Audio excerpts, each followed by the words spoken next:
Welcome, travelers, to High Fantasy. I'm Brett. I clapped and I shouldn't have clapped. You got me clapping. I need my herb pouch. Daddy's been paying for my salt. This I'm part of the poop patrol, ma'am. And I'm Emily.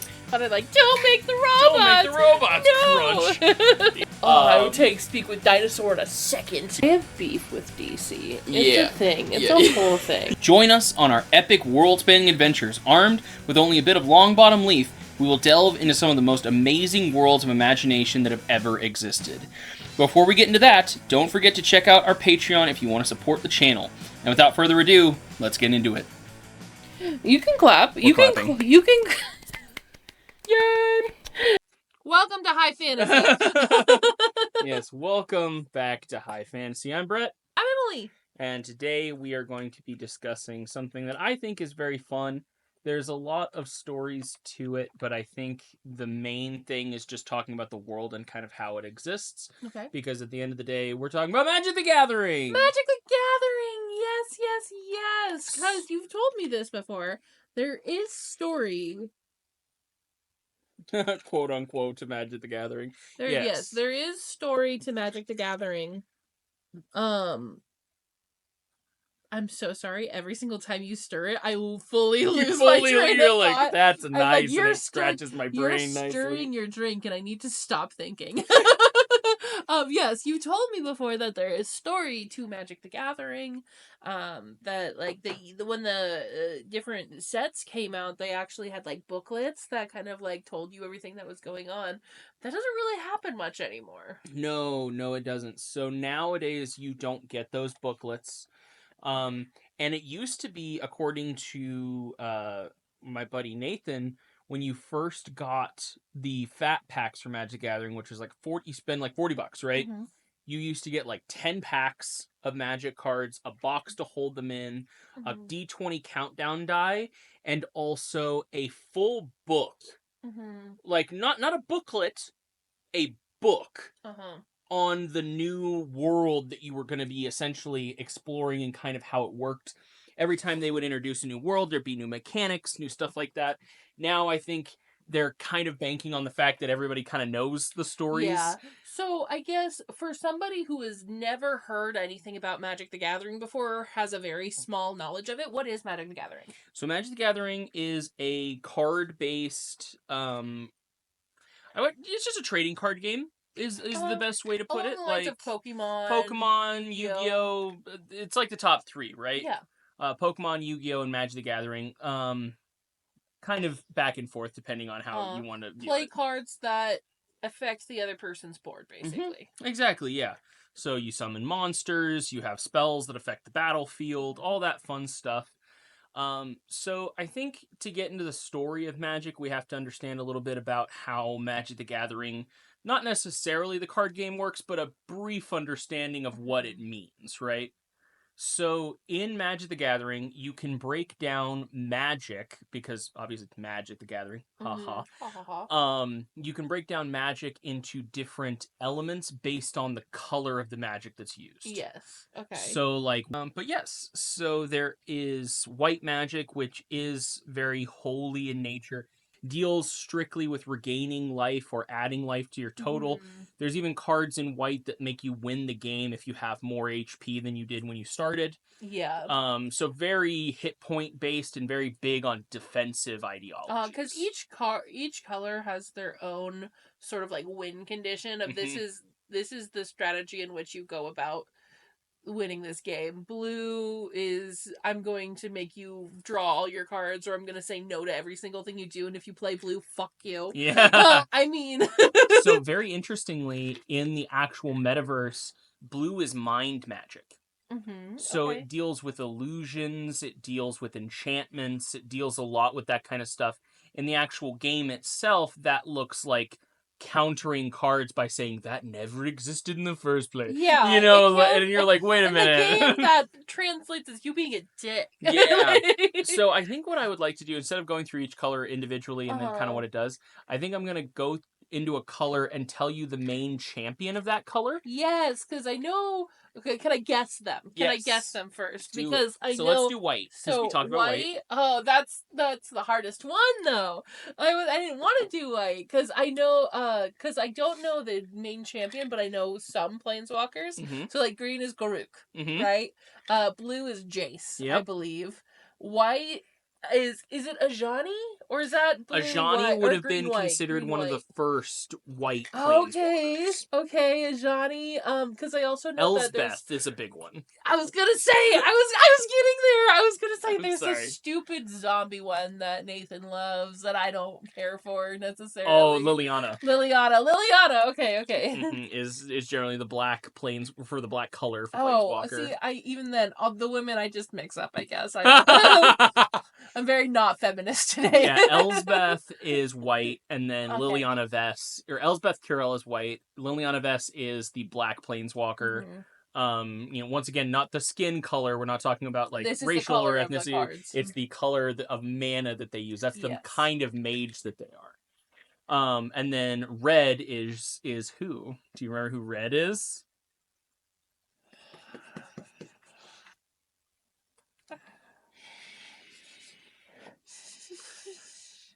Oh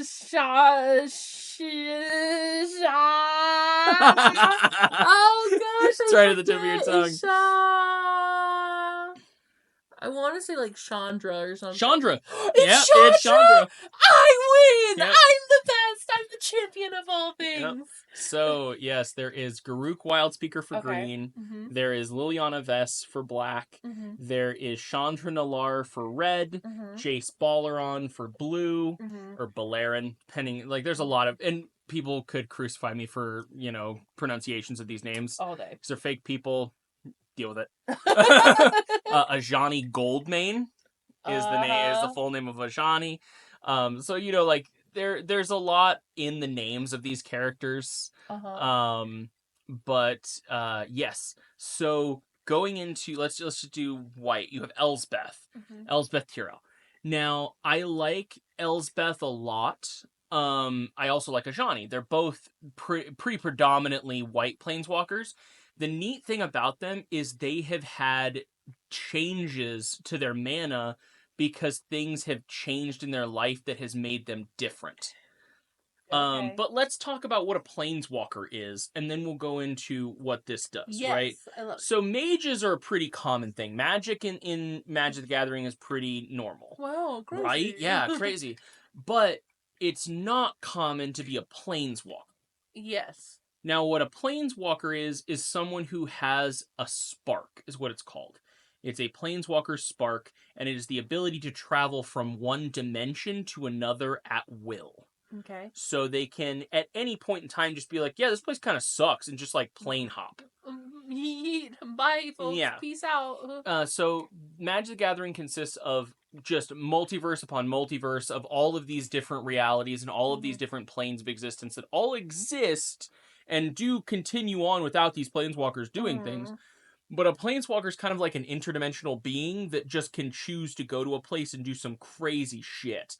Like, if you're a planeswalker, most of the time you are stupidly powerful. Okay. And the things you could do, like Liliana can raise armies of zombies. Like, she could theoretically take over a whole plane of existence just herself, and a lot of the planeswalkers have kind of that level of abilities where it's just like, oh man, you just don't want to tangle with them most of the time. Yeah. Each to the varying degrees. I actually think Gideon might have been Gideon Jara might have been the very first white planeswalker introduced. Not sure about that. Don't test my knowledge here. But I know he's a big thing. But a good way to say it would be law. Like law magic there, right? Now, planeswalkers generally start out with an innate spark. Like, you don't know if you can do it until something extremely traumatic happens to you. That's right. I remember you telling me about this, where it's like you trauma and then all of a sudden you're in a different plane of existence. Exactly. So something super awful happens to you and it causes that planeswalker spark to ignite. and then that causes you to travel to a random area. Some planeswalkers, their story is trying to get back to their home dimension. Wait, so what you're saying is I'm not a planeswalker? Anyone listening to the podcast with trauma, We're no! not planeswalkers, guys. So you have like let's take Jace here. His planeswalker spark, and I could be wrong, but I'm pretty sure this is how it happened. Ignited because he was a mind mage. That's his whole thing. So he deals with illusions, he deals with breaking into people's minds, doing all kinds of crazy stuff like that. And he trained with a sphinx. Okay. In order to learn mind magic. Uh-huh. Well, he found out that this sphinx was kind of messing him over a bit, and so he challenged the sphinx to a duel. Okay. Of the mind. Now, this sphinx was vastly more powerful than Jace, and the things he could do to someone's mind were insane. But he mostly focused on erasing, like, memories to the point you were a blank slate. So he was very good at, like, going in and extracting information, and Jace learned this information from him. So Jace knew he couldn't beat him in an overall fight, but what he could do is erase one very vital piece of information in this Sphinx's brain, so that it could not remember how to do one thing. Breathe. That's some hot girl shit, Jace. So, while this Sphinx is messing around in Jace's mind, erasing him and basically destroying everything Jace is as a person, Jace gets in past his defenses and manages to erase that one vital bit of information, just his ability to take in oxygen, which kills him, obviously. That's some hot girl shit. But this left Jace a shell of his former self, because he didn't remember where he came from. He didn't even remember why he was here. And this was enough to ignite his Planeswalker spark, was losing himself as a person. And he ended up traveling to a world that a lot of people who are familiar with Magic will be aware of, Ravnica, which is also known as the city, or the Dimension of Doors. City of Doors. Wait, if he lost all of his memories of himself, if he lost who he was as a person, how is that traumatic if you don't remember what you lost? Because it's the idea that you knew that you had a life beforehand and you don't know what it was. Fair. So That's fair. if you lose a core part of who you are as a person, that's pretty traumatic in general. Oh, for sure. I'm just thinking of the idea of, like, if tomorrow I woke up and all of my memories are gone. Yeah, but, like, you even see that in a lot of movies where someone has, like, amnesia, and it freaks them out because they're like, do I have a wife? Do I have kids? What was my life? Am I in that's debt? Fair. That's fair. Like, you have when you start to really crack into the layers of that onion, it gets traumatic as hell. No, because you're fair. like, oh, and then imagine, like, this is going to be a trigger warning. Imagine you've lost someone important to you. And you forgot that. And as you're gaining your memories back, you have to go through that trauma all over again. Yeah. Of like, oh no. So is he gaining his memories back? So he goes to Ravnica. Okay. And he starts a whole new life as a mind mage there. He still has some of the knowledge that he had before. And he's still a very powerful mind mage. But he doesn't even remember his own name at that point. I think he takes on a whole new persona. He gets entangled with another planeswalker called Vreska the Gorgon. Yeah, they have like a whirlwind romance. It's crazy. There's a lot of stuff that goes on. He has a whirlwind romance with a Gorgon? He becomes a pirate. Jace is cool. Jace is interesting. Blue still sucks, but Jace is cool. But Jace is also one of the only planeswalkers, and I could be wrong here, to ever maintain his color. Just all blue. He has always been blue, has never changed up, has never altered or varied whatsoever. He has always been that one primary color. In the world of Magic the Gathering, do they know that they are associated with a color? Like, are you born as a blue? It's not necessarily that you're born as that, but you know you have a propensity to mind magic. Or you know you're really good with, like, life magic, like green magic. You have a druid knows that they have a connection to the earth, therefore they know they have a connection to, like, that kind of magic. So all people who like my magic just really enjoy wearing blue clothing then. I mean, a lot of them. Not all, but yes, a lot of them. So every creature in Magic the Gathering is always assigned a color, Okay. unless they are colorless, which means they have no propensity for magic whatsoever, or they are something that defies the laws of nature. So, like the Eldrazi, who in this world are these, like, think Cthulhu-esque kind of They're the creatures, old gods. they are colorless because they defy reality and what exists for the laws of nature just by existing. Because they are an abomination. They are abominations, yes. But like artifacts, they don't have a soul. They don't have a purpose. They don't, like, they might use a particular kind of magic to accomplish a feat, but they themselves are just automatons for the most part. And there's also, like, the spirit dragon, Ugin, who is kind of above that kind of stuff. He uses a lot of things, and he deals with time to a point, but is above the level of being classified. Okay. By that. I love that name, Ugin. Yeah, Ugin's great. Ugin. This is a cute little name. And his shit-ass brother, Nicol Bolas. Ugin and your shit-ass brother. That sounds like a movie. yeah, Ugin and your shit-ass brother. But yes, so there's Jason. There's the ability to, like, ignite this Planeswalker spark and kind of what that does. So now that we've talked a little bit about Planeswalkers and how they exist and what they do a little bit, we'll go into each other Planeswalker of the different colors and kind of talk a little bit about some of them. Yeah, we've heard about Jace a little bit. Yeah, so you heard about Jace a little bit, and his adventures span crazy because he was like one of the core 5. Core 4! Yeah, really, really was.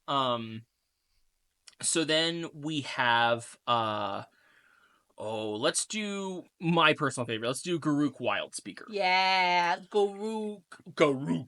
Garruk is really cool. I like him a lot. He's the master of beasts and the apex predator of every reality that he ventures to. He basically conquered his home dimension. Okay. And became the biggest, scariest thing that ever stalked the jungles of his home, is how it's like portrayed. Described, yeah. Garruk, I don't know what it was that caused his Planeswalker spark to ignite. I never learned that, unfortunately. It's one of those things, right? But as far as I understand, he was just kind of a guy. He was a kid. I think his father ended up getting murdered in front of him by a beast because they were kind of in the wilderness, and that's where they lived. His father got killed, and then I think he ends up murdering the animal that killed his dad, and that starts him off as Garruk the Hunter. Is that how he got his spark, do you think? It could be. Like, losing your father's a pretty traumatic event. In front of your face, and there's a difference between losing your father and being in the room with his brother, and losing your father to a wild animal attack. Yeah. But I guess that's normal for this world, too. Yeah, so, yeah. And like I said, there's a lot of people that are born with magic. Not all of them are born with sparks. And so it's finding that spark and finding what, like, the trauma that caused it to ignite is different for a lot of people. Yeah, exactly. You have to have the right type of thing. Exactly. You have to be traumatized, so there is still a chance that we're Planeswalkers. Yeah, there's a chance. Yeah, you just haven't. You got to go test out the trauma platter and see what causes your Planeswalker spark to ignite. The charcuterie board. Yeah, the charcuterie board. Oh no. Oh, that's awful. That's terrible. But so after he ended up becoming the apex predator, he traveled from dimension to dimension, finding the biggest, scariest beast that were there and hunting them down to prove his dominance over all others. And he has a couple different renditions. There's like Garruk the Hunter, Garruk Apex Predator. There's a few. He's very into the whole like wild man thing. He's got this big fucking axe that he carries around everywhere. Garruk is scary. But the neatest thing about him is he's kind of like one of my favorite classes in World of Warcraft, a hunter. Yeah. So he has beast companions that follow him around, and in the card game, he has like Garruk's companion. And it's so like a 4/4 beast, and it's all about how big and strong your creatures are, and summoning big creatures with those companions and stuff out do things for you. So like the special ability of Garruk's companion is when you summon a beast with, I want to say, 4 or more power, you get to draw a card. Okay. So it kind of powers himself, and it's all about big beasts with Garruk at the top of the food. Yeah. So Garruk is known for that. He goes from place to place. He has a rivalry with Liliana Vess, who is the predominant black-colored planeswalker, or black magic planeswalker.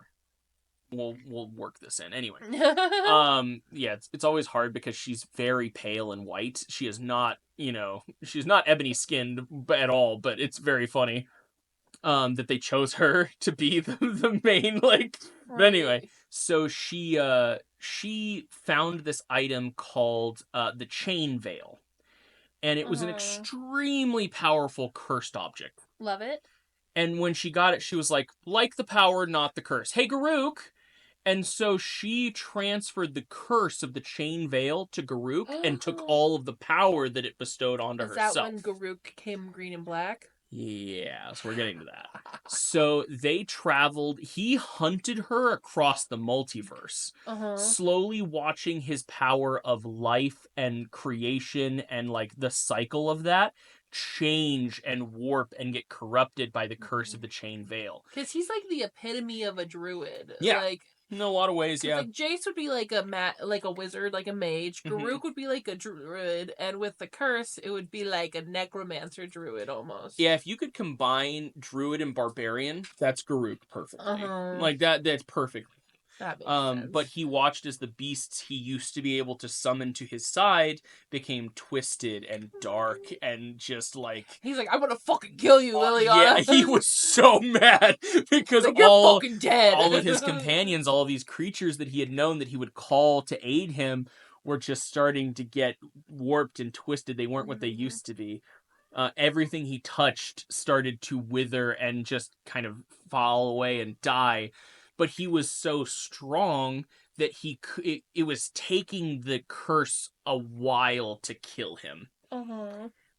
So he's hunting her, and they're traveling across multiverses, and she's running away from him because he is terrified. They're both plane hopping, and she's like, gotta go, and he's like, gonna get her. Yeah, I'm gonna get her. Yep. So there's even, they end up on the plane of Innistrad, which is known for werewolves, zombies, vampires, the whole movie monster shtick. That's Innistrad for sure. They end up over there, and I remember very specifically, there are 2 cards. There's Liliana's Triumph, and there's Garruk's Triumph. In Liliana's Triumph, it shows these undead hands, like, pulling Garruk back and trying to pull him, like, under the ground. And it's like, nothing, or die like the beast that you've slain before you. And in his, it shows him pushing her up against a rock with his hand on her throat, and he's getting ready to come in and just murder her with, like, his gauntleted blade. And he's like, I'll kill you for what you've done to me, witch. It's like, whoa. So it was really cool. It was an epic fight. I will say the little subtext on the cards, the, like, story text on the cards, they go hard. Sometimes. Flavor text is so good. Always read the flavor text because it goes hard. It's so good. I really, really enjoy it. But yeah, so he does eventually end up getting it removed, but it changes his colors in this meantime from pure green to black and green. And he starts summoning wolves with Death Touch. He starts, like, going more into the I'm gonna murder you perspective instead of the, like, life and the cycle is how things work, and I will be on the top of that cycle, but it is still a cycle. So I really like Garruk. He's so cool. I love his character. He's very fun. Eventually, the Chain Veil starts corrupting him so much that they get together a group of other planeswalkers because he's starting to become a problem. They're like, oh, no, now you're being mean while you're cursed. He doesn't think it can be cured, so he starts traveling the multiverse hunting other planeswalkers because that is the new game.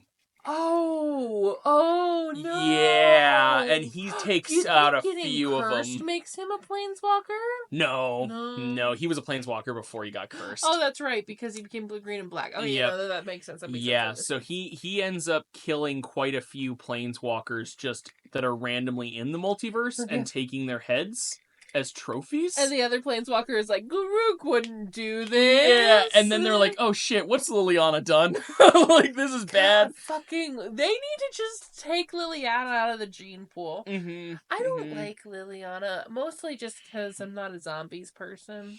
Yeah, she has like her redemption moments and her like awful moments. We'll get. That's a great segue. Let's talk about Yeah, Liliana. Liliana. So Here we are. Liliana is a master of deathmatch. Mhm. She knows how to give and take life, which is very interesting in the perspective of I can heal you, or I can just suck the life right out of your body, or I can raise zombies, or I can put you in the ground. Like it's really cool to see the stuff that she has managed to do in the past, and the stuff that she still kind of continues to do. I will say she's a hot goth chick. She has always craved power. And to the point that she started making deals with demons or devils, Yeah. devil lords of hell, to get more power over death and the cycle of that. And she made 7 contracts with different devil like lords. And one of the biggest things is she's trying to get enough power that she can basically just turn around and kill these demons or imprison them or get out of the contract. She's like, because her soul's coming up due pretty soon. She wants to beat them at their own game. Exactly. That's always been kind of what she wants. And she does come from a pretty tragic, like she was a noble back in like normal time. She had a very wealthy family. Was she a good noble or a bad noble? Eh, I don't like her. Like she was a noble, you know. Oh yeah, it's so tragic. She was a top 1%er, and then everybody told her to fuck off. No. She had a brother named Joshu Vess, Okay. and she ends up bringing back to life. And I think that's one of the reasons she starts getting into death magic is because he died and she didn't want to deal with his death. I guess what was her tragic thing for her spark? I have no idea. Once again, a lot of these you got to really go into some like there were books deep. before I started playing this game. That's fair. I know a lot of the vagaries of it, but I like if you ask me specific questions like that, it's like I don't. I need more information. I need the juicy deets. Was she a? Here's my thing. Was she a nice noble beforehand, where they were nobles who were doing good things for people, and they just so happened to like be wealthy, or was she a stuck-up rich asshole noble who I shouldn't care about? I want to say that her parents were really shitty, and she didn't really have a whole lot of power to do anything because, you know, she's just the daughter of a noble. She's, you know, you can't really tell your dad no when he's the guy who has all the power. Break the cycle. So it started that, but if you think about it, that's what she's doing. She's craving power. She doesn't want to have anybody over her. Being controlled is so awful for her that she actively was seeking out the ability to sell her soul to gain more and more power to never have that happen again. So she does kind of have that, but there's the negativity of she doesn't care who she fucks over in order to make herself independent and strong enough to not have to deal with people. So, and that's kind of the point, right? Like a lot of cards that you'll find in the game that are strictly black colored cards are thieves, crooks, murderers, like things like the assassinate. The literal card murder is a black card. So like, you know, just saying, like the people who specifically fall under the black mana category are never good people. Yeah, it's always like rogues, thieves. Yeah. Like, it's not abominations. Abominations, like, undead. Thinking Lord of the Rings, circa the Uruk-hai crawling out of the mud, that sort of thing. And you have devils as well. Like devils are almost always specifically black mana colored. That's always their way that they pull power. Which is so funny because I always associate devils with red just because color. That's fair. There are actually some red, but Mhm. if you think about the contract kind of devils for the most Yeah. part, the ones that are like, hey, you want to sell your soul for power, that's the black mana The devils. powerful If you devils are think about the black. ones that are just running the streets, burning down The buildings for imps, like chaos, and are like, woo, anarchy, that's the red ones for sure. Yeah. And there are devils that do that. Like, that is fully a thing. Red has its fire burning devils for sure. Don't get me wrong, but if you're talking about the conniving, like the ones that are Yeah. super powerful and just like, I've been living for hundreds of And I years and think I've got the big thousands of soul I think contracts. that's a huge difference too, is black mana does tend to have some bigger creature cards. It does. Whereas red usually has a shit ton of little things that go fast. Exactly. It's just how fast can you hit? How quick can you get this Uh-huh. out? But yeah, so that's kind of Liliana for the most part. She's very interesting as a character, and a lot of this is an overview, and I do want to Yeah, state for this. sure. If anybody has these characters that you really want me to talk about, We'll let me know in the research. comments, and I am happy to do the research to find this out because it is something I've kind of wanted to know myself. But I can 'Cause give you a brief overview. I'm gonna request right now Liliana because I need to know Okay. whether or not I can hate her. Whether or not 'Cause she can I deserves the hatred. Can I understand where the trauma came from, or was she just a spoiled little rich kid with mean parents, and so she grew up to become mean too? Fair. But yeah, so we talked about the green planeswalker, we talked about the blue planeswalker a little bit, we talked about the black Mhm. planeswalker. So let's get into the white planeswalker. Mhm. I'm gonna give you an option. Okay. We can either do a Johnny or we can do Elspeth. For white. Mhm. For reference, Johnny is a big old lion man, but it's an albino lion. White tiger, yes. White. But he has a mane. It's like a Or lion's yeah, mane. sorry, he is a lion. White lion. Sorry, It's a that is what I meant. He's a lion. He's not a tiger. But he has stripes like tiger. It's almost like they He's a combined Leonin, is what it's called. And he's pretty bad. Or if you want, I can tell you about Gideon. There's a lot to be said about Gideon, one of the first, like I said. I don't know if he came before, but... Give me the super cool lion boy. Like an albino lion man. Ajani. That's cool. Yes, so Ajani Goldmane started off basically in a tribalistic society, just like, you might expect for Beastmen in a lot of that way. And it was lions. Yeah. Like his brother, I believe his father started out as the chief of their tribe, and then his older brother, yes, Ajani's the younger of these kids. Ajani's special. Ended up taking over as chief of the clan. Whew. That was awful. I had to sneeze. That didn't happen. I'm so sorry. It's okay. Keep going. Ended up taking over as chief. Now, the thing that is widely considered the thing that caused Johnny's Planeswalker spark to ignite was the death of his brother. Yeah, it's really sad because they really make you care about his brother, and he's such a good leader, and he's such a good guy, and he's always like looking out for his younger brother Ajani. It's such a cool, like it's such a great like dynamic that they have together, where he's like, one day you'll take over for me if I don't have, like. If anything happens to me, like, you've got to take care of the tribe, like all this stuff kind of going on. But it was led by a spirit of like caring and nurturing the whole tribe in and of itself. They were warriors, like they were fighters and stuff. And if I remember right, they were pretty nomadic, so they kind of just went from place to place, like hunting and living off the land, and doing stuff like that. But the death of his brother, and I could be wrong here, this is what I remember happening, was actually from Nicol Bolas. This ancient dragon who is widely considered one of the very first, if not the first, planeswalker to ever exist. Okay. Nicol Bolas. Uh-huh. I don't remember if he did it for fun. I don't remember if he had some grand purpose, which probably he did, because Nicol Bolas, and he almost always does, and it's stupid. Anyway, but fuck him. Yeah, because fuck him. We'll get into him maybe in a little bit here, but he watching his older brother die, causes Ajani's spark to ignite. And I don't remember if he ends up on Jorah, like where he ends up, but he planeswalks for the first time. And it's funny because he now is almost purely white.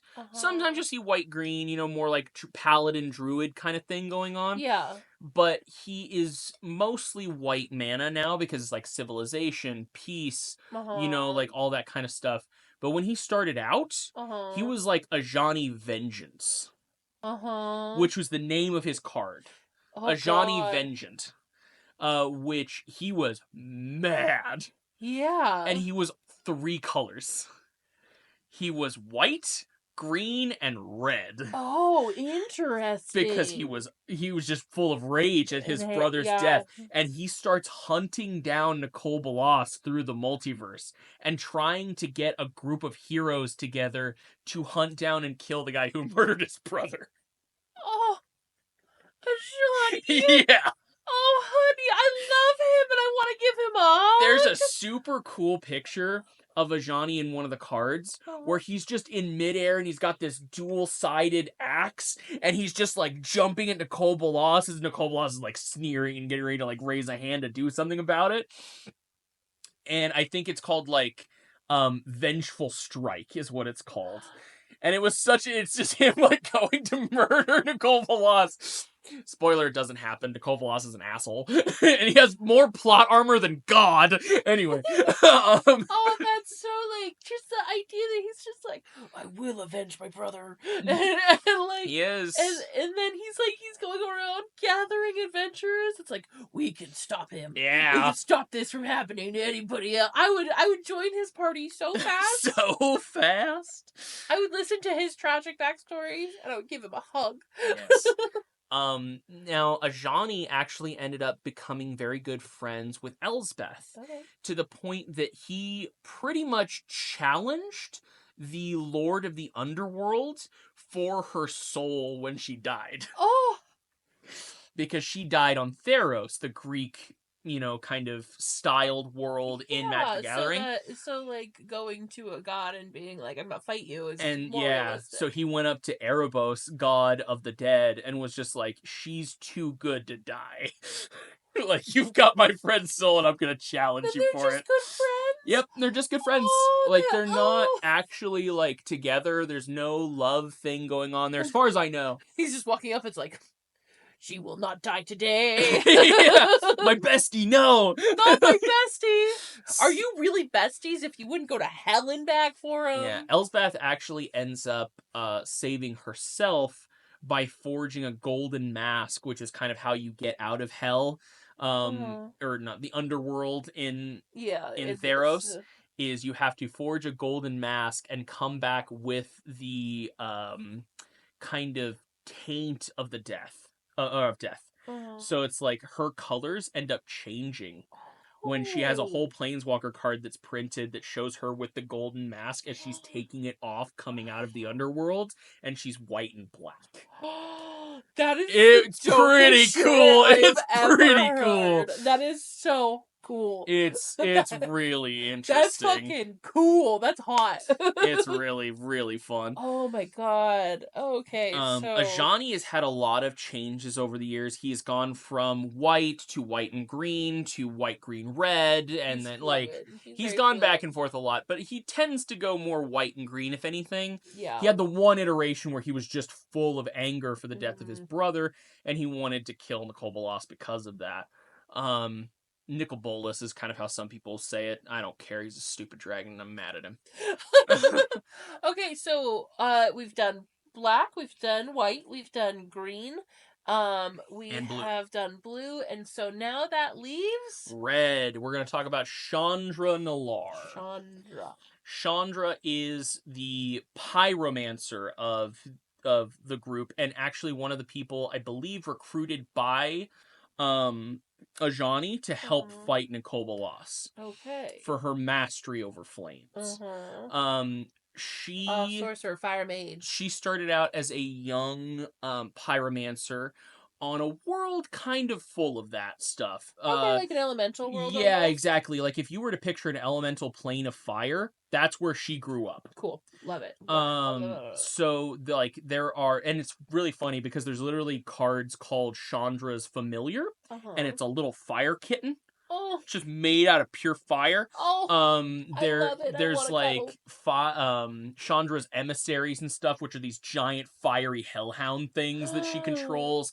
Like she's got a lot to say when it comes to flames. I want to cuddle them all. Yeah, they're made of fire. They're made of fire, and I don't care. I need a flame-proof bodysuit so I can cuddle the flame kitten, please. Thank you. But what if I wanted to feel his fur? He doesn't have fur. He has flames. Your hand would go through and cook. I want to cuddle. I want cuddle. Me want cuddle. If not French, if not friend, why French shaped? Yeah, exactly. She is known for feats such as burning a dragon to ash. Cool. Yes, who was previously cool, thought to be immune to things like fire. Oh, No, of course. not Chandra. Because it wouldn't be impressive if they weren't already immune to fire. Yeah, exactly. Not Chandra. She trained with a group of fire monks for a long time, so she's also skilled in hand-to-hand combat, Okay. but mostly relies on her pyromancer skills in order to get the job done. She's got a signature set of goggles that she kind of puts down when things are getting intense, and she enjoys fighting too much. She is literally the idea of burn it to the ground. Yeah, you're all like, okay, I do want your help doing this, but we didn't have to burn down the entire castle. Yeah, like the wizard that casts fireball, that's her. I Like, don't care how big the room is. I cast fireball. It's that exactly to a T. And her biggest thing, and kind of like one of her best quotes, is it can always be hotter. So she can always make a flame that will burn better than what she's doing now. And that's directly tied to her emotions. So if she's in the heat of battle, she's having a really good time. If she's quote unquote getting fired up, boom! What was her trauma that... That's a great question. That's a great question. Once again, we have to get into some pretty intense stuff. Oh my God. Some of these characters I know a bit more about, others I don't. Yeah, because there's some that you're more interested in. Yeah, okay. exactly. Okay. So we don't know what happened to her. We just know that she really likes fighting and lighting things on fire. yes. You know what? It's a vibe. Yes. It feels like she would be a Scorpio. Pretty much, like she's really interested in finding big, strong opponents that she can prove she's better than. Yeah. And it's in that way, her and Garuk actually have kind of this weird little friendship where they both are like, yeah, I also enjoy fighting things that are really strong. Those are the two that are like punch buddies? Yeah, punch buddies, punch buddies. I'll hold, you punch. Yeah, exactly. No, it's, we're not doing anything, want to punch each other. Yeah, punch each other? They have had that question, I do believe, where it has been like, oh, you want to have like a mock battle? But they were like, no, we're not doing that, because if we do, one of us is going to die, because we're not going to stop. We don't know how to do mock anything. Yeah, no one's going to step down from this. Like, you don't put those two in a room and expect both of them to come out. It's going to be fun at first until we all realize that they're a little bit too competitive. Yeah, and then no one's stopping that fight. No one's getting in the middle of that. In the middle of that? A Kobalask? Yeah. The only guy who probably would. But yes, so with that, we've kind of talked about the colors, the main colors of it. What about a Kobalask? I know what you were talking about. So yeah, let's go a little bit into some crazy stuff for Magic the Gathering. There are extremely powerful beings who exist that are not planeswalkers. Okay. And funny enough, I'm gonna say the creator of Nicol Bolas was not a planeswalker themselves. They are known as the Dragon or the First Dragon. Ooh. So before dragons existed, there was the Dragon. Okay. The progenitor of the species, and not a mom, not a female, Uh-huh. just the Dragon, creator of all other dragon kind. And it's like, holy It's shit. like this thing existed and then it created dragons. Exactly. And it's like, kind of, I created things in my image, It's like how if God is God, always depicted as like a dude. yeah, like just a random middle-aged white person. guy. Yeah, but it's like something of that power isn't really gendered. Exactly. It's like, none of us understand this. no, like we think of like, if I have to have a kid, I need a partner of the opposite Yeah. sex in order to do that. But some things are able, the ability to create an entire race just because you were like, no, I'm kind of bored. Like, that's something we can't even fathom. You get into this thing's pants and you see everything that Yeah. could, should, and might exist. See the stars. See the cosmos and galaxies that have yet to exist. Universe as a whole. Yeah. You're like, whoa, boy. And what it looks like to be able to create. Yeah, I'm sure there are some people that just got turned on. Every single part ever. I'm like, yeah, I'd fuck that. Yeah. So it's a pocket. No. I want to see that. I want to see that. But anyway, so there was the Dragon, right? Now, in the game world of Magic the Gathering, things are like the strength of a creature is depicted by two stats. It's attack power and its toughness. Okay. So a 1/1 has 1 attack, 1 toughness. A 2/1 has 2 attack, 1 toughness. Okay. Does that make sense? Yes. To be like, most people are 1/1 because it's this lowest quantifiable number that, but like an angel, like a flying sword wielding Valkyrie from the heavens, is like a 4/4. Okay. So sometimes that power scale is kind of stupid to think about because you're like, what the fuck? Yeah. But anyway, some of it definitely like doesn't make sense, but it's also putting numbers to things in a card game. Yeah, and small numbers too. It's exactly. It's like you can't do huge numbers. You can't have things that are like 300 because it's a 300 person army. Yeah, that's way too much to keep track of. So the max that it really goes is something might have like 8 to 10 health. Depending. Yeah, 10 is probably exactly. There's some exceptions of really, really big things. Yeah, like 1 to 10 is generally the way to go. A lot of like the gods from the Egyptian set are like 5/7 or like something along those lines. But that's a huge number when you think about power level difference. And there's also things like walls that have 0 attack, but it's going to be something that like you have to beat through. Yeah, like 7 defense but 0 attack. Yeah, exactly. So you can't do any damage with the wall, but it will get in the way of other people damaging you. It's also the difference between like a wooden wall around a goblin village or something versus like a heavily fortified, like, this is a stronghold wall with like a moat around it. Like, yes. So there's the Dragon, who is a 10/10. One of the only creatures that Magic the Gathering ever printed with a special ability called Eminence. Oh. There was only about 5 of these creatures ever printed that had this ability, and each one of them is vastly different in what Eminence means. Okay. With the Dragon, he was built to be a commander for commander-style play for Magic the Gathering, which is a 100-card deck, including your commander. Yes. His Eminence ability is... I'm going to refer to the Dragon as him because it's just easier for me to do that way. Yes. But his Eminence ability is all dragons that you play cost 1 less. Whether he's in the command zone, whether he's on the battlefield, does not matter. That's his main thing. Which is amazingly powerful because dragons are so expensive because they're good. Yeah. So just being like, and let's just reduce the cost of all of them. That's so good. That opens up so many doors. Yes. So he himself is a 10/10, I want to say every color. So he comes from every color of mana, which makes sense because you can find dragons in every color. It depends on what they want to specialize in. But he's a 10/10 flying with that Eminence ability of just reduce the cost. And he's got another one, and I don't remember what the other ability is, but that's his Eminence. That's his big thing. Yeah. But when he made the first dragons, he did kind of like a test run, right? Like, this is kind of what I want. Yeah. And they're called the Elder Dragons. Okay. Nicol Bolas is one of these elder dragons. Yes, this is like attempt numero uno. Exactly. I believe Nicol Bolas has like 5 siblings, maybe more than that. But Nicol Bolas came from this brood, Yeah. right?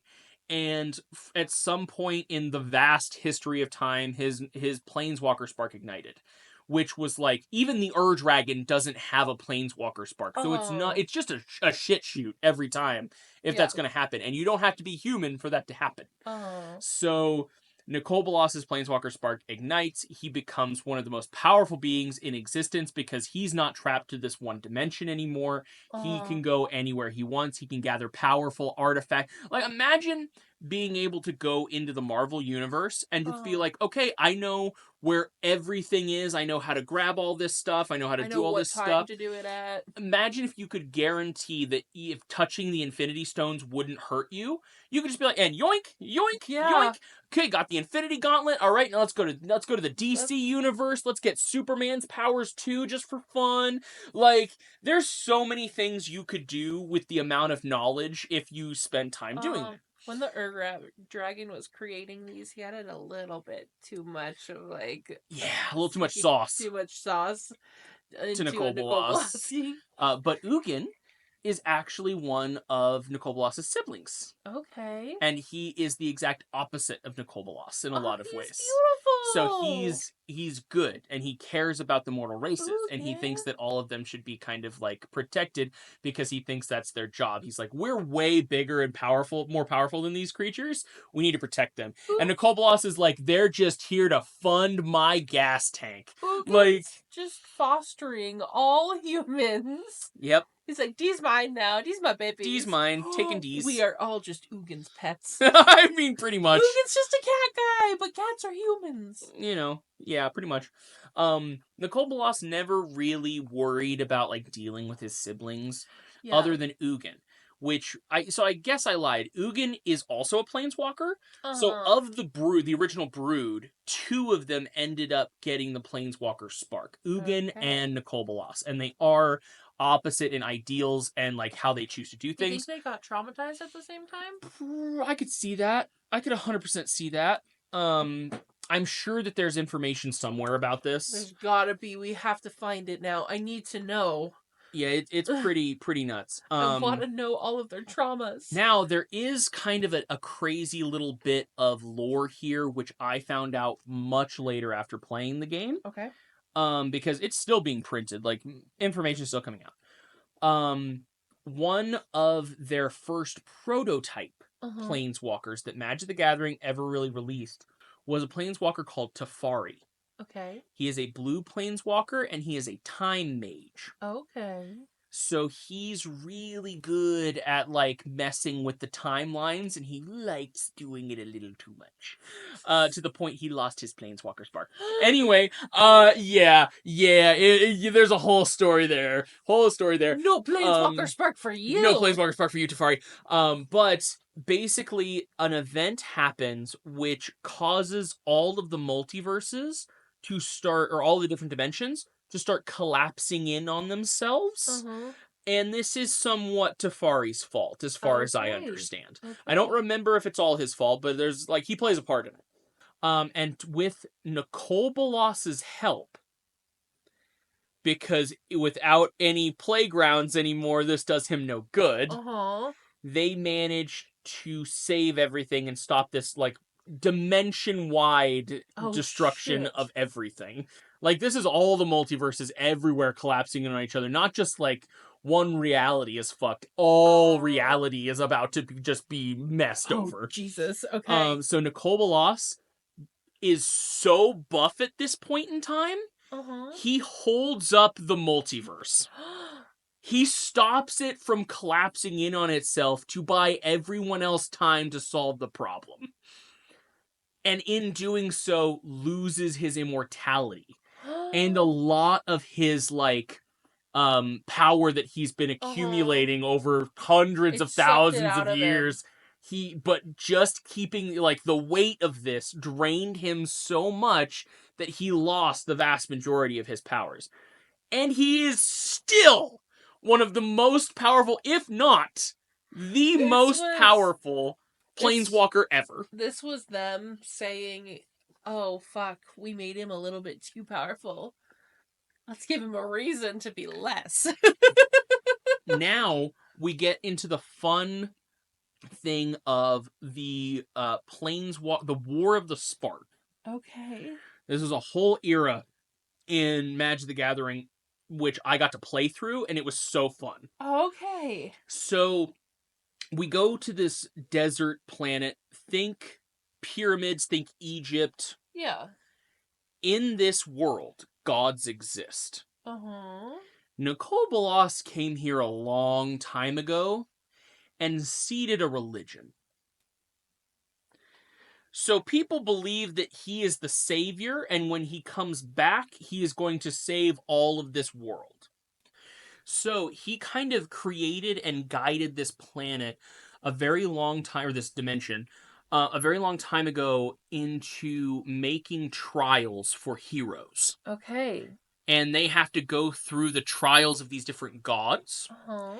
in order to essentially be worthy of his afterlife. Uh-huh. And if you are, you're buried in this special place. It's a whole thing. In this set, death is considered white magic, not dark magic, because mummies are considered a good thing It's that a walk whole- around the yeah. world and do, so it's not a sense of like evil, rotting corpses coming to eat This you. is like, this is we're honoring our dead type of Exactly. thing. Like, these are powerful people who Now, have been yeah. mummified and who we worship. you Yeah. know? Now, what he didn't tell any of these people was that he was gonna come back at one point, and he was not going to be the savior of this place. So when he comes back, he raises these 3 other gods that he didn't tell anybody else about. And it's like the god of the scarab, like et cetera, et Yeah. cetera. They then proceed to go around murdering all the other gods Oh, in that dimension okay. and coating them in this metal, like this weird liquid metal that's Uh-huh. stupidly hard to bust through. Which I forget what it's called. It's called like Eternium or something like that. Something stupid, insert questionable name here. Yeah. These gods are like, everybody's starting to be like, he lied, he's the deceiver, holy shit. But all of those champions that have been training for generations, that like are dead now and they've been buried in this nice special place. Uh-huh. They're being grabbed, taken to a vat of this metal, and dunked in to make his new army of soldiers. He literally made a planet just to make an army, basically. Uh-huh. Including these gods that decided to stand against him. They get murdered, dunked in the metal, raised up as zombies. Now he's got a god zombie that's coated in this like stuff. Now they're called his Eternals. Okay. So he's deciding, he's set this plot out for a while with some other planeswalkers. They're gonna lure a bunch of planeswalkers to Ravnica. Then he's gonna cut off the ability to teleport to different dimensions. He's got a machine that stops planeswalkers from being able to jump. Then he's gonna open up gates from his world to Ravnica. Okay. And his eternal army is going to come out and basically gather up all of these planeswalkers, and he's going to eat their sparks.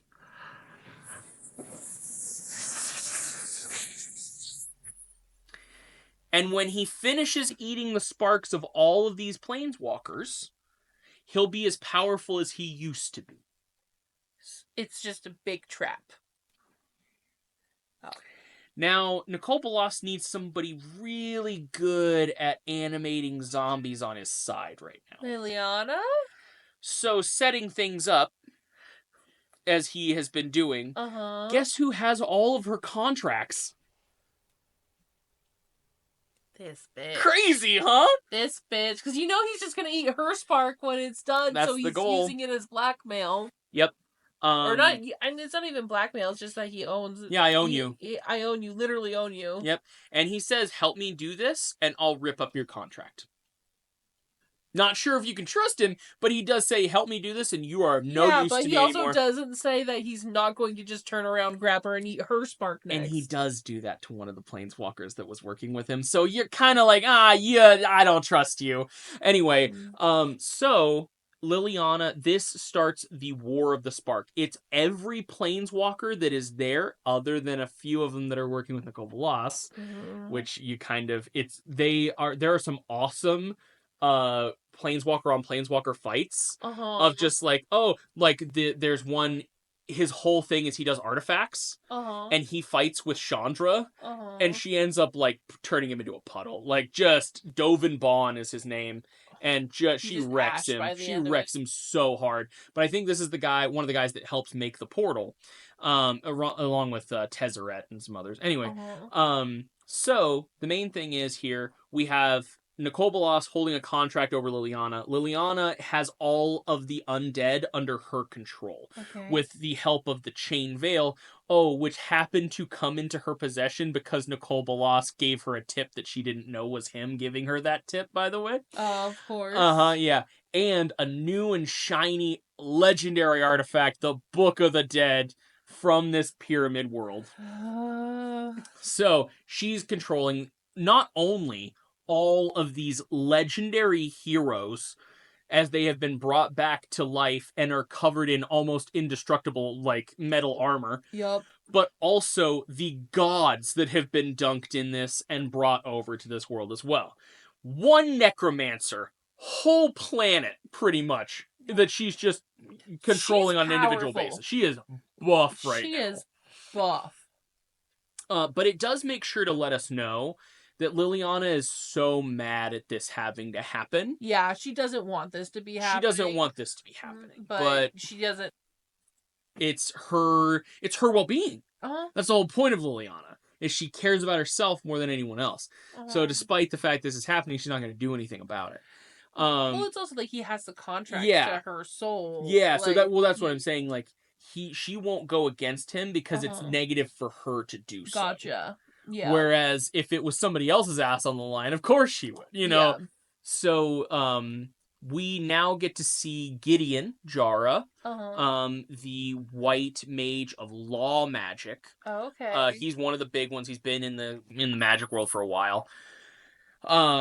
He rounds up a bunch of our good heavy hitters. Chandra, we got Jace, we got I don't know if Garruk joins up for this one or if he's still Veil Cursed. It's crazy. I don't know exactly what's going on there, but a bunch, just a shit ton of people, as well as all of the head guild leaders of Ravnica, as they all wage their armies against Nicole Bolas and his incoming Eternals. Right, like they know that they're coming. This is something that has never happened in the history of Ravnica. All of the guilds which run the world of Ravnica had to stop their infighting to turn all of their attention towards this Nicole is a world where everybody hates each other. Yeah, and they're just like imagine a world full of nothing but gangs, like big cartels, like all having to just be like, you know who sucks more? This fucker. He's coming in here. He's trying to take our stuff. The Italian mafia, the Irish mafia, politicians.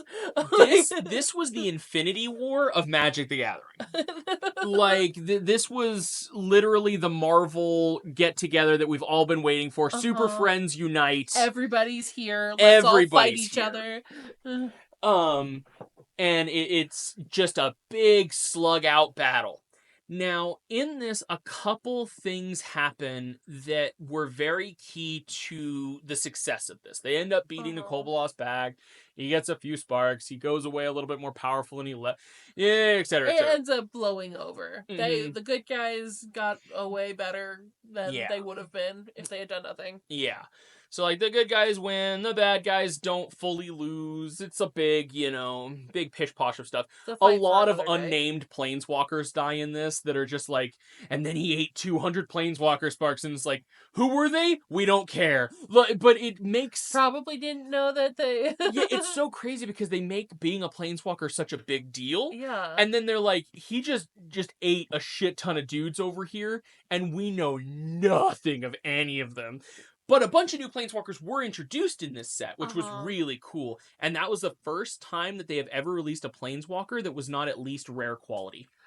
There were common and Okay. uncommon planeswalkers that That's you could run cool, into. though. Super That's fun. cool, because that's just like a Joe Schmo who's like, look, my dog died the other day, and all of a sudden I sneezed and I was here. Oh my gosh, there is this one guy that is his specific thing. Is he's got this little Oh. dog that's with him. He's like a Jackie Chan kind of monk style thing going on. Uh-huh. He's a green mage and he loves to make his dog enormous. Oh. And this like super cute dog just goes around munching on these giant like fucking skeletons, just like waboof, waboof, waboof. Just crushing shit. And I like to, every time I picture it, I just picture like a little terrier, you know, or like a little dog. yeah, little Like a corgi, Dachshund. Yeah. something like that, something really, and that is like it's small enough to ride on his shoulder normally, but he uses enlarge to make it just enormous, and then it's like kaiju size, just stomping on these fuckers. That's hilarious. It's like, oh, okay, I good fucking times. love that. But yeah, so you have like some of the planeswalkers dealing with the Eternals, some of the planeswalkers trying to deal with other planeswalkers that are with Nicol Bolas, like, and then a bunch of other planeswalkers dealing with the guilds, trying to figure out like, okay, where do we route the guys? How do we do this? What do you have to offer here? And the fucking Selesnians coming in absolutely to wreck house as their entire guild house rises up from the ground as it is the ancient treant of the Guldra or the Selesnian group who was all about community and like all this stuff. I love the Selesnian is my favorite color, my favorite guild. They're amazing. They do nothing but like token production, but they're all about like let's have communal gardens and like let's have a neighborhood watch and like stuff like that. They're really cool. But they had this enormous treant just like rise up from the ground, and it's their guild hall. That's hilarious. So they're sending in medics, they're healing everybody. They've got this thing just duking it out with some of the biggest Eternals that are like an actual Egyptian god that's just covered in this metal, and this big tree and are just going at it. It's nuts. But this whole time, Jace has been talking to Liliana because he's a mind mage. And he's been getting in her head of like, hey. It's like, girl, you gotta get out of there. Yeah, exactly. You gotta stop this shit. And so she's like, if I turn against him, I'm going to die. Like, I'm going to lose everything. And Jace is like, I thought freedom meant more to you than this. I didn't realize that you were okay with being someone else's puppet. And she, with that, like, turns around and is like, I am no one's slave. And she turns the eternal gods on Nicol Bolas. And just like that, we have this really cool picture of him getting swarmed by, like, all of these human skeletons and stuff as he's trying to rip them off. And it's just like, ants or something like that. It was so good. It was amazing. She turns the tide of everything. Instead of having these Eternals that are fighting the other guilds, we have the guilds and the Eternals now rallying against Nicol Bolas. Get out of here, bitch! Exactly. Like, time to die. And he's getting ready to, I think, use her contract when we once again see something that is just epic. The leader of the Death Circus, Rakdos. Okay. Oh, yes. Yes, Rakdos. Oh, there's a lot to talk about. If you guys want me to have a whole episode on Ravnica, I could 100% do that. But anyway, we have Rakdos come to help Gideon Jara, the Law Mage, who is carrying an ancient sword of death and destruction with him that has the ability to kill planeswalkers, by the way. I think it's called the Black Edge or something like that. Anyway, he comes up right as Gideon is plummeting to the ground because the Pegasus he was riding got impaled by, like, flying fodder. Something happens, dies. So, Rakdos, the leader of the guild, of the Rakdos Guild, flies and intercepts him mid-air and flies him straight over to Nicol Bolas, who is bodying people right now. Like, we're down to maybe 2 of the Egyptian gods. I think he's taken out the Selesnian guild hall, like the big treant. He is single-handedly fighting all that Ravnica has to offer and his own eternal army and still holding everybody off. stupidly powerful fucking dragon. So Rakdos starts flying Gideon over with the sword, the black edge, and he's just like, I hope you don't get used to this, Gideon, because this is the first and last time this will ever happen. Yes, he's just like he's like, I am no one's mount. And once again, huge flaming scythe in hand, this enormous demon is carving away through the air because there's so much shit going on even in the air for fighting. He gets through, and basically launches Gideon at Nicol Bolas. I don't remember, this is the part where we get hazy, because I don't remember if he manages to stab Nicol Bolas. I know Nicol Bolas doesn't die, or I'm pretty sure he doesn't die. But I do believe it's a card called Noble Sacrifice. So Gideon gets thrown at him, and I don't remember if he manages to stab him or not, but no. Okay. Oh god, I remember how he dies. He's such a legend. Okay. So Gideon is a law mage. Yeah. And as such, he deals with like edicts, decrees, stuff like that. And that's what all the law mages do. They're very contractual. Yeah. They can bind you into doing things and make you do that via contract that they pull up. But it's more of like a divine edict. Yeah. So it's like, hey, you, stop being a thief. And then if you go to steal ever again, your hand will be like restrained by invisible chains as you are held to that edict. So I think he ends up getting like tossed away, or maybe he ends up making it barely to Liliana, who is starting to crack and basically explode because Nicol Bolas is activating her deal. So, oh god. So he puts a hand on her shoulder, and because he manages to make it over to her, and he puts a hand on her shoulder. And he's like, I never thought someone like you was capable of such kindness. You don't deserve to die. And so he takes the contract that she is under, and he takes that onto himself. So the contract still gets activated, but she's no longer the recipient of that contract. He is. And it's called Noble Sacrifice. And it's just a picture of him as cracks start to form on his body, and he's just like smiling at so Liliana. He wasn't able to get the strike off, but he was able to free her so she could keep using the Pretty sure, army. Yeah, keep using the army to fight him off. So one of the only people we really cared about, a planeswalker that's been in the game for a very long time, ended up dying. But he gave his life to save Liliana. I hate that. It's really, really That's rough. Stupid. It's only because he saved Liliana, and she just feels like the evil person of this game. Like, she feels like the bitch. Yeah, she definitely doesn't feel. She feels like the mean girl in a lot of ways. But not like the I did this nice thing and I still was nice to you about it kind in that way. Like, not even the I'm gonna bully you in a nice way. She's the Darth Vader. She's the Darth Vader of this, where a lot of the things she does are just extremely evil, but God, is it nice to see her on your side. Yeah.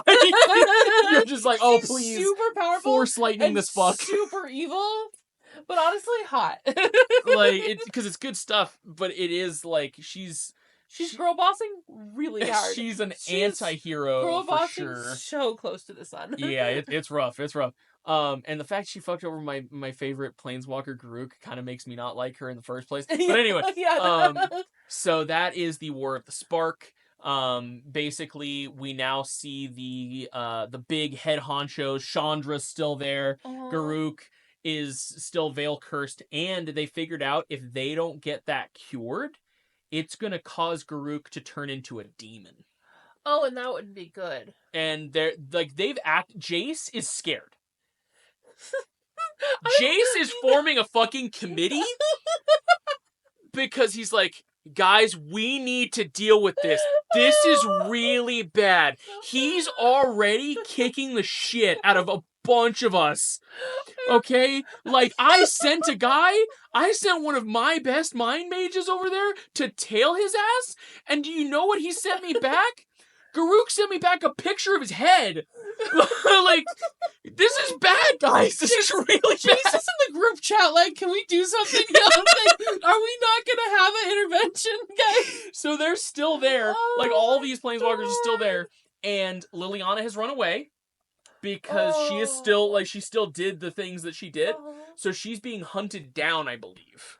Jesus. They send someone to hunt her down. I think it's a new planeswalker that would actually be really good at killing her called Kaya. She has the ability to kill ghosts. Oh, that's a really and she's good really one. good at dealing That's with a undead. really So like good all of one to Liliana send to do specters, it, all that stuff, yeah. just like deal with this. It's God. fine. You know, I have to say I don't love Blue, but I fucking love Jace. Jace sounds fucking awesome. He's like, guys, this is a problem. This is such a problem. Can Yeah. we please? Oh my god, I love Jace. He's like, we need to deal with this. Okay. Oh yeah. No. Like. So I was gonna say we're getting close to the end of the episode. Yep. And I had a last sort of prompt. Okay. But did you have anything else that you wanted to get to or No, I add? think that covers a lot of it. Let us know if there's any of these like topics that you would be interested in talking about, or us doing like a full dedicated episode on, because we could do like one on Ravnica in general. We could do one on each specific guild. We could do one on each of the planeswalkers, all that fun stuff. So yeah. So my last What's your kind of prompt and question is you've been playing Magic for forever. Yes. And you've kind of like taught me how to play it. Uh-huh. What is your favorite color to play? And what is your favorite deck that you have, and how does your deck run? Okay. My favorite colors to play are white and green.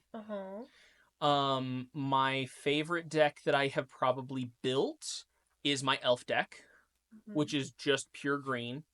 I like white and green because they produce the most tokens of any color in the game. And in Magic, you're not limited to how many creatures you can have. So you can have like 600 elves out at the same time, which is something you have done. Yeah, something I've done. And it basically runs off of the idea of I make a shit ton of elves, and then all of my elves are making my other elves bigger. So they start out as shitty little 1/1s. Well, then I play this card and they're all 2/2s now. And then I play this card and they're all 3/3s. And then they're 4/4s. And then I'm going to give them all trample. And then, Not to mention, you practically have infinite mana with that deck, too. Yes, because a lot of elves and green specializes in mana production. Which is really little fun fact here. There was a set where they reversed the main roles of all of the colors. And they kind of changed it. So I believe white took on the aspect of blue, where you had white draw cards. And you had like red life gain. Instead of like, so it took on the healing effect. It was crazy. It was crazy. It's super fun. I never got to play in that set, unfortunately, so I don't have any of the cards. But I do have a lot of different cards for Magic the Gathering. It does do a collaborations with a lot of other things like Fallout and stuff like that. So there's a whole set that came out that was Warhammer themed.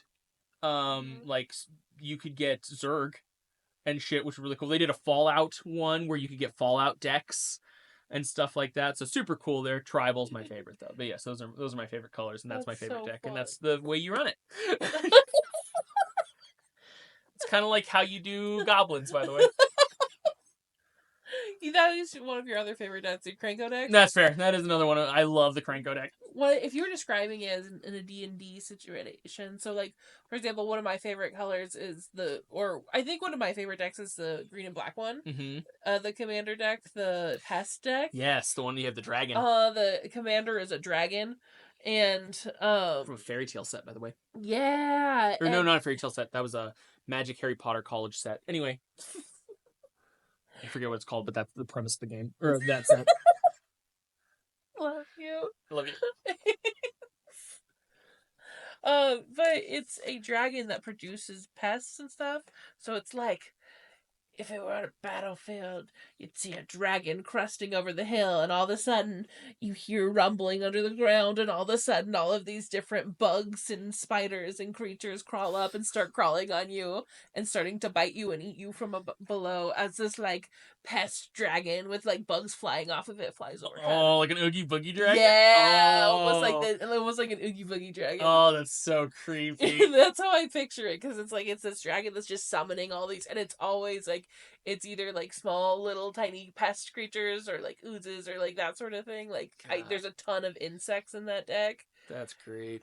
That's so good. I do like that you can theme decks in Magic the Gathering. So you're just like, I made a mermaid deck, and someone's like, does it run? And you're like, I don't fucking care. I made a mermaid deck. Right? Like, I made a Minotaur deck. There's Lord of the Rings. Oh my god, I forgot they did a Lord of the Rings one. They did a D&D set, so you can get actual like Dungeons and Dragons cards, which was really cool.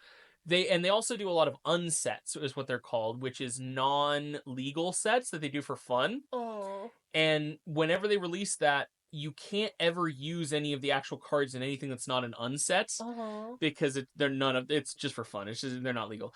But like one of the cards, for instance, that they make is a card called Confetti. Yes. It's a rare card where when you get it, you have to rip it into as many pieces as you can, and then you throw it up in the air, and whatever those pieces land on gets exiled. And I would rip that card into so many little tiny pieces. And I know that's traumatizing for Magic the Gathering players. Like, there are so many people who would get that card and be like, I'm not going to do it. I can't. No cards can, like, throw one card up. They wouldn't even throw it. They'd, like, gently, like, an inch above the table, just drop it. So, because they, like, the thing is, people use proxies. Yeah. So, like, you take a mana that you're never going to use, and you rip that up into a bunch, because it's the exact same size card. You rip that up and you throw it, and you're like, there's my confetti card, but you actually get to keep the confetti card, undamaged. Look, I would rip the confetti card up like the card told me to. You would. Like the card told me to. I would throw it in the air, I would collect all the pieces in a little plastic baggie, and I'd hang it on the wall. Ziploc bag and all. So here's the fun thing. It doesn't just work on things in your game. Other people's games? Yeah, exactly. So that's hilarious. If my pieces land, and that includes the deck, by the way. So if this piece lands on a deck, it's exiled. That whole deck is gone, and someone will lose the next turn they have to draw. Like, yeah. And imagine just, like, throwing that in a room full of nerds playing a bunch of card games separately, and just everybody's decks get destroyed. Do you know how fun that sounds? Do you realize how extremely fun that sounds? There would be just, jumping up and screaming. Oh my god, to see all those nerds go crazy. I would love that. Oh, is your commander out? Some person across the way, my deck. That would be hilarious. I would pay to be in that room. It would immediately just divulge in a bunch of people arguing, it's not on the card! It's not on the card! It's not even a fifth on the card! It's gotta be at least halfway on for it to count! Doesn't count! Nothing touched. It's like, come on, it's fine! It's fine! Like, let her have the fun! It's what the card said It's what the card said to do! There was another card, and I actually got to play it twice, and I'm so happy I did. In the unset that I was playing in, there was a card called Pack Attack, where the owner of the game shop you were playing in had to give you for free a pack of cards that you then, from the unset, that you opened and play everything from the pack. And you get to keep it as an additional prize pack. Oh, that's... I got 2 extra packs from that tournament because of that card. And every time I did it, the person who owned the shop was just like, God damn it. It's like, are you fucking kidding me? I've got to give you a free fucking pack. This is bullshit. That's hilarious. I feel a little bad for some of them, because a lot of them are small businesses. Yeah, right? Like, that's a little shifty, but it's like, I kind of fucking love that, though. Yeah, like, if you agree to have this tournament, you know what you're doing. Like you could have bought the cards to sell to people without having the tournament. You Yeah. know, so it's like you knew what you were doing as a It's business. punishing people who are creating a community around it. It is. though. That's fair. Yeah, it is making it kind of hard. But if you think about it, like how much money did you really lose? It was also like an 8 cost card. Right. I was a bit of a dick, and I'll fully admit this. Oh. I was a bit of a dick. I drug out a few games I was playing so that I could play that and get another free pack. Oh, I know. Oh, I actively feel a little bad about that one, and you're over here like, give me the card. It said so. No, but Magic said so. Magic says you have to give me the card back.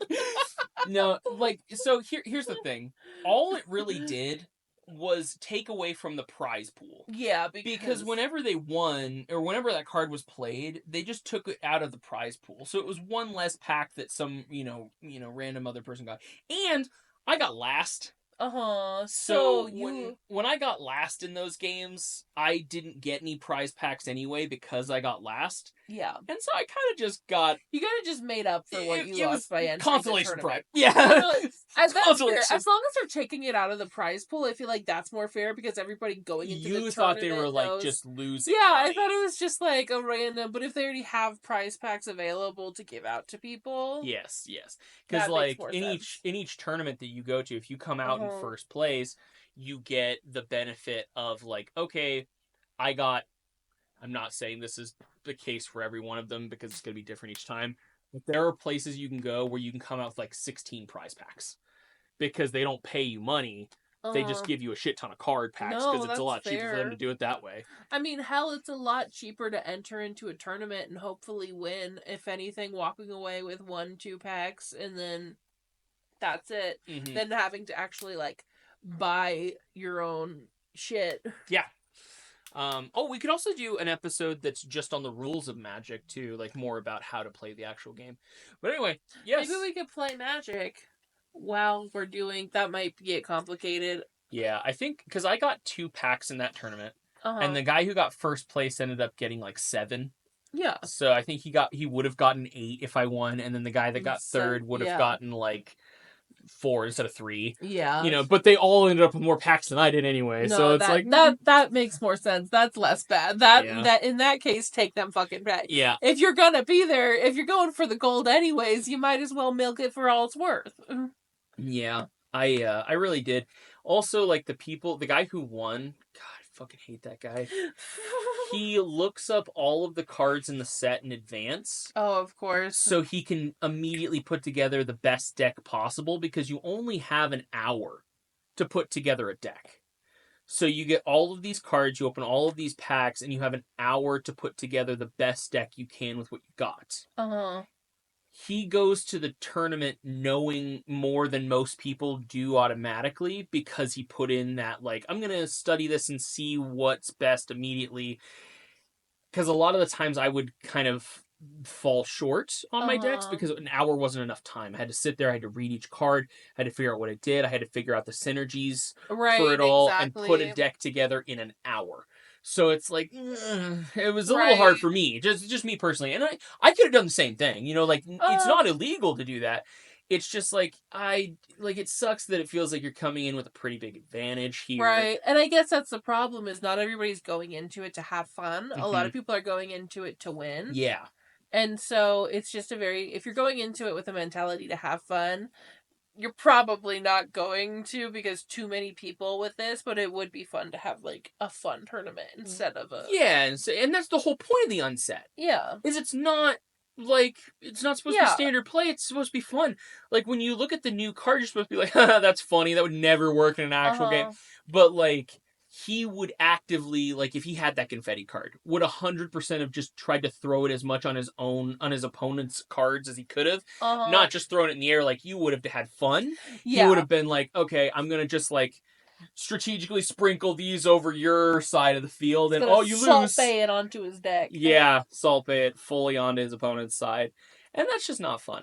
Plus, outside of that, he went to official tournaments here that he would always bring net decks to, which he looked up the best deck combination in the world. Like the guy who is winning in the top brass of Magic the Gathering, going to world tournaments and stuff. He looked up that deck, bought every single card in that deck just so he could play Ugh. what the head guy was playing against people in casual tournaments. That's so dumb. So there's a reason I don't like that guy. I promise it's not just he's a neckbeard. Yeah, there's other reasons. Anyway, but yes, so I had some problems there. Because I don't appreciate that kind of stuff. No, like especially when it's just there's supposed to be kids. casual. There's freaking kids in this tournament who barely know how to play Magic. Like that's just. And you're just absolutely stomping them into the ground. Yeah. By paying to win, essentially, is what you're doing by buying a net deck. So, which I hate. I hate the pay to win ideology, but also at the same time, in a trading card game where you have to spend money to collect things in the first place. A full industry behind it. I get it, but it's like I'm not doing this professionally, and I know I am going to win. Like I am going to, because I want to play in the tournament to win. But I've let kids beat me so many times. Yeah. Because it's so rude to just go in there and crush this. Like, let the kid get a few packs. Like, come on. You know how happy that 8-year-old is going to be when he goes up to the counter and he pulls 5 packs because he came in third? He's going to be like, yes, this is the best. Like, this is the best day ever. I'm so good at this game. And he's going to be a fan. He's going to, actually play more. He's going to enjoy it. Like, when you go in and you're like, all right, turn 3, get wrecked. And this kid, I've been stomped into the ground the past 5 games I played in this tournament. Because there's a bunch of people taking this too seriously at a junior level. God, I love picking on children to prove how good I am at games. What's that guy? That's awful. Don't do that. Be better. Sometimes the kids just genuinely beat you. That's true. Sometimes you do have a little prodigy in there that you kind of want to kick into the ground because he's doing a little too good. You really want that kid to go up against the guy who's net decking and just accidentally win. You do. You're like, get him, kid. You're like, yeah, get him. Oh, there is nothing better than watching the guy who was an asshole to you in the match you played, and he stomped your asshole in, getting his asshole then stomped in by some child. Because you're like, yeah, I don't like that guy. He was a poor winner. He didn't do this correctly. That was kind of a shitty game that I played with him, and he was super smug and asshole-ish about it the whole time. Get him, kid. Get him, kid. Get him. Avenge me. Wreck him. I actually did that to a few kids. Yeah. I kind of went up behind them while they were playing. Oh my God. I forgot about this. But when you're watching someone play an official Magic game, you're not allowed to give them advice. Yeah. Or say how you would do something.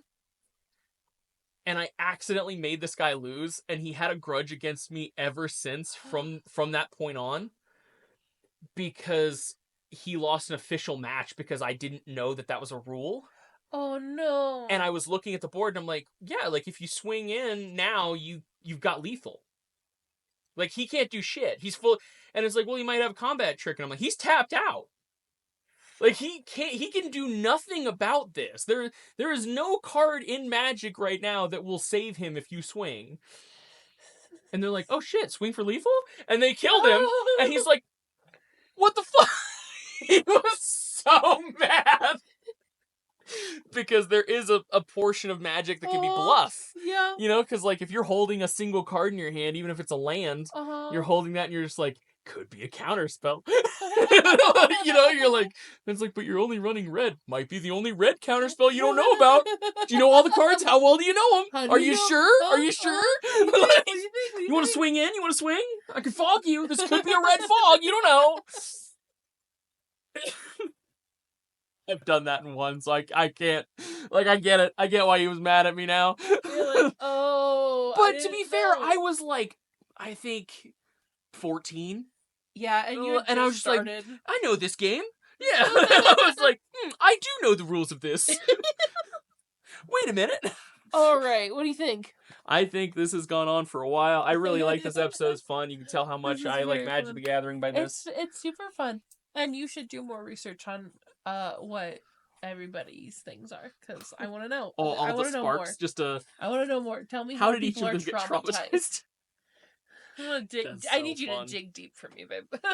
Oh my gosh. But yes, thank you all for watching. We appreciate it. Yes. If you like our content and you would like to see more of it, please do support us on Patreon. If you are interested in other videos like cooking or tutorials like that, please do go over to the Copper Spoon TikTok, where we have all kinds of delicious videos for you to watch and binge and enjoy. Also, we are thinking about doing a master class if we hit a certain Yay. $500 a month on Patreon. It's 500, right? Yes. Yes, 500 on Patreon. So if you guys would like a master class or experience cooking certain things, head on over to the Patreon. Maybe we can get those numbers up. That'd be fantastic.